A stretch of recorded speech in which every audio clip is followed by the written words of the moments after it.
All right, guys, there's a funny story going around that broke last night. UCLA possibly being forced to remain in the Pac-12. Let me first say, this is not happening. There is no scenario where the governance board of UCLA would force them to stay in the conference. I think this is more of a thing where many people within UCLA are pissed off they didn't know this move was happening. Now they're making a big stink. They're going through all these meetings, throwing a hissy fit, and saying, next time you need to tell us. But this is a move that is 100% happening. It would be basically completely self-destructive if UCLA remained in the Pac-12, which is on death's doorstep at this point with the reports of the West Wing forming in the Big Ten. But this was the tweet. It's very interesting. If you had gamed out a scenario in which UCLA was forced to remain in the Pac-12, the first step would have been exactly what unfolded today at the UC Regents meeting. That tweet coming last night from a Pac-12 writer. And then we do have this article here. Blocking UCLA's move to the Big Ten could have massive fallout for UC Regents. Yeah, it would be self-destructive. It makes no sense. Again, guys, my speculation is, number one, they are arguing, and we'll read the article, we'll read some things. The move in terms of student athletes doesn't make sense, right? It's just a strict monetary decision, seeing the Pac-12 and their media deal and how much money you're going to be making in the Pac-12 versus going to the Big Ten. There was also a rumor, and I haven't heard this anywhere else, there was also a rumor that UCLA contacted the Big Ten first, which really doesn't add up to me, because if you're the Big Ten and you want to add teams, you'd think they would be the ones contacting. If you're going to contact USC, you're probably going to contact someone else. But there was a rumor that UCLA could potentially get sued because they initiated contact with the Big Ten, which would make sense in terms of UCLA trying to go to a better conference and get more money.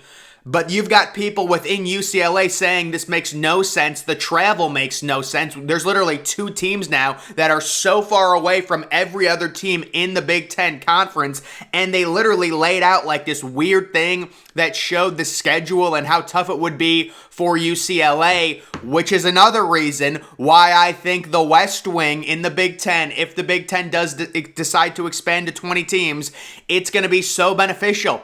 Because a West Wing, the scheduling format of a West Wing would be pods. And you would have regional pods. And you would have literally a West Wing pod with USC, UCLA, Oregon, and Washington. Also maybe Stanford and California, depending on what Notre Dame decides to do.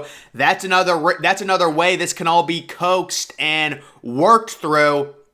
Of course, if you go all the way back to when this move was first announced, we basically all sat there for about 20 minutes and looked at the map and said, this just makes no sense. And that's what these people within UCLA are saying. And it says, any attempt by the University of California Regents to block UCLA's move to the Big Ten could endanger the way the governing body does business, according to a longtime observer of the Regents experienced with their inner working. They also said on Wednesday that they believed their governing power retained the authority to prevent UCLA from leaving the Pac-12 in 2024, though they stopped short of saying that authority would be exercised. Guys, they're pissed they weren't in the loop, and now they're making a big deal and having all these meetings, and Gavin Newsom report. Guys, how about Gavin Newsom? This is a tweet. Governor Gavin Newsom wasn't even at the meeting they had. So Gavin Newsom, we've heard maybe he wants to run for president, things like that. I mean, he got recalled in California.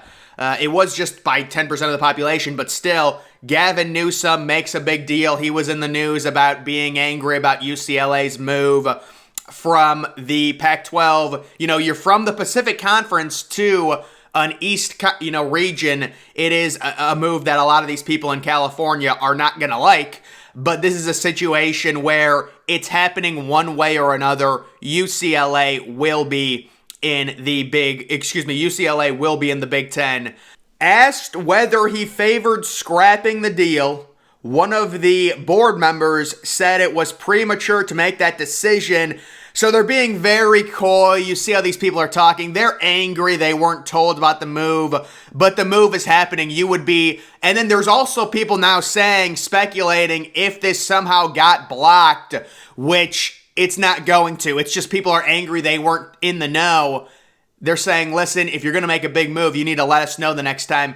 But if it somehow did get blocked by their board, people were speculating that Stanford would be the team joining USC in going to the Big Ten in that case. But you're staying in a conference that is dying. I mean, especially if this West Wing comes about, that would be a complete horrible strategy. And then we do have this SEC thing to talk about. So why does the SEC remain deadlocked on a scheduling format? Guys, I don't even know if I have to read this article. I can explain everything right here, right now. The SEC right now, choosing between an 8 and a 9 team format.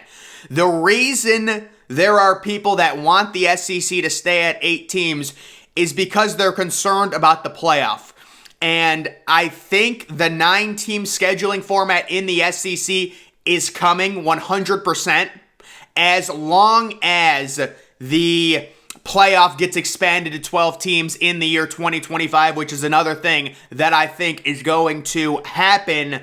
It says, at the center of the league's debate between division-less 8 or 9 game scheduling models is television revenue. Conference members currently play 8 conference games. Increasing to 9 games would not produce any additional revenue from the league's new media rights deal with ESPN. Another wrinkle in a month-old debate that has left the conference mostly split along revenue-generating lines. The top half of the league is leaning towards a 9-game schedule, with the bottom half favoring an 8-game schedule. Not surprising there. Going to 9 games, going to a 9 games conference schedule would certainly be more challenging for many of these SEC teams, but it is the evolution. I'm shocked they still play at 8 teams at this point. The TV revenue is not the only obstacle keeping the conference from agreeing to a new format, which would start in 2025 when Texas and OU are scheduled to arrive. Administrators are also hesitant to add an extra league game amid uncertainty around the expansion of the college football playoff. Playoff expansion failed last year, and any new playoff would not begin until 2026. I would say hold that thought because they're meeting. And guys, there's a big motivation right now between all of these conference commissioners to get a new expanded playoff ASAP. And that motivation is a lot more money. They're going to make so much more money with an expanded playoff. So right now in this article, it says 2026, and we see why the SEC would want to stay at an 8-team format if it's a 4-team playoff. Yeah, I would understand that.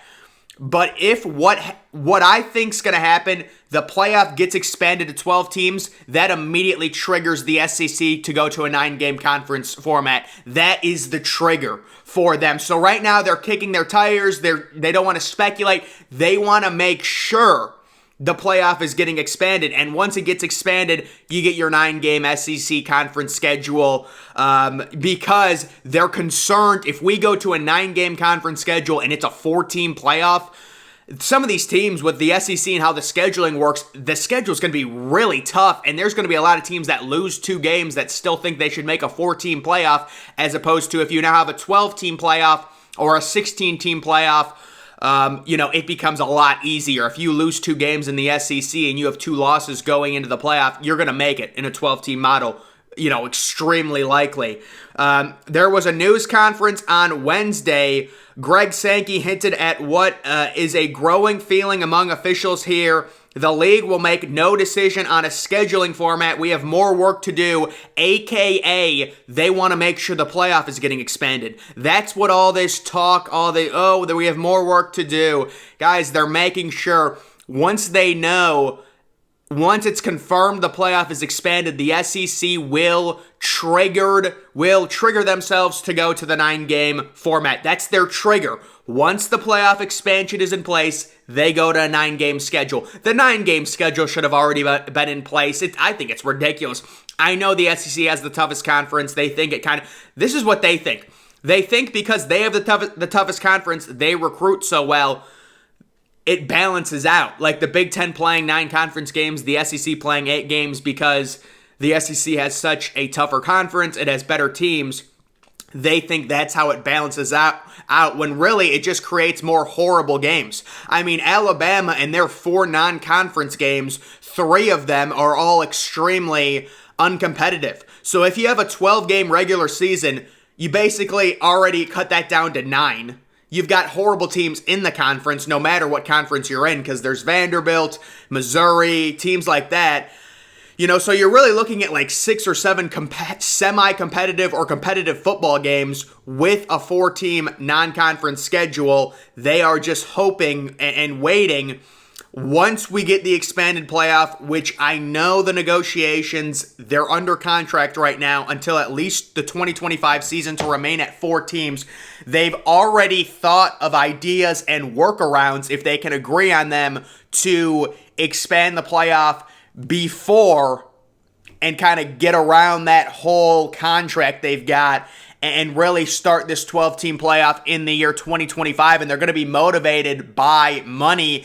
And you guys remember, the playoff vote failed because the Big Ten didn't want it, because the Pac-12 didn't want it. Both of their commissioners have come out and since said, we're open to it, let's do it, let's agree on a model. It just comes down to agreeing on the 12-team model versus the 16-team model. And practically, I think if you want to be fair, the 12-team model is the superior model, but beggars can't be choosers. If they want to choose either one, I'm fine with it. This is the evolution of college football, guys. This is how it works. It does need to expand.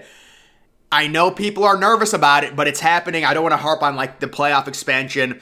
SEC officials have spent several months narrowing more than 30 scheduling models to these two, an 8-game format where teams play 1 permanent opponent and 7 rotating opponents, 1-7 model, and a 9-game format where teams play 3 permanent opponents and 6 rotating, 3-6. There are 2 essential goals in the remake of the scheduling formats. Number 1, have SEC teams play every league team twice, home and away, every 4 years, and which would be great. I mean, the one matchup we never get with the SEC, and it constantly helps them get 2 teams in the playoff, we never get Alabama, Georgia regular season. I know we got it a few years ago, but those 2 teams barely play. And that's because they play 8 conference games.